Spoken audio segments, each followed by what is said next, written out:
ISKCON নেতা চিন্ময় কৃষ্ণ দাসের মুক্তি এবং সব সম্প্রদায়ের মানুষের ধর্মীয় স্বাধীনতা ও জানমালের নিরাপত্তা নিশ্চিত করার দাবি জানিয়ে বিবৃতি দিয়েছেন সাবেক প্রধানমন্ত্রী আওয়ামী লীগের সভাপতি শেখ হাসিনা।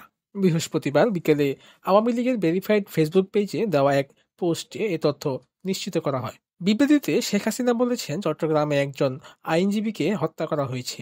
এই হত্যার প্রতিবাদ আমি জানাচ্ছি। এই হত্যাকাণ্ডের সঙ্গে যারা জড়িত তাদেরকে খুঁজে বের করতে হবে বলেও জানান তিনি। এই ঘটনার মধ্য দিয়ে চরমভাবে মানবাধিকার লঙ্ঘিত হয়েছে। একজন আইনজীবী তার পেশাগত দায়িত্ব পালন করতে গিয়েছিলেন, আর তাকে এভাবে যারা পিটিয়ে হত্যা করেছে তারা সন্ত্রাসী। তারা যেই হোক না কেন শাস্তি তাদের পেতেই হবে। এ সময় তিনি আরো বলেন, অসাংবিধানিকভাবে ক্ষমতা দখলকারী ইউনূস সরকার যদি এই সন্ত্রাসীদের শাস্তি দিতে ব্যর্থ হয়, তাহলে মানবাধিকার লঙ্ঘনের দায়ে তাদেরকেও শাস্তির মুখোমুখি হতে হবে।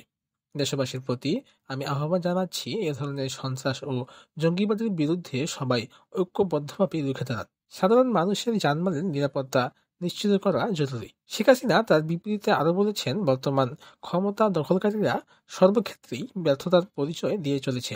নিত্য প্রয়োজনীয় দ্রব্যমূল্য নিয়ন্ত্রণ করতে ব্যর্থ, মানুষের জীবনের নিরাপত্তা দিতেও ব্যর্থ।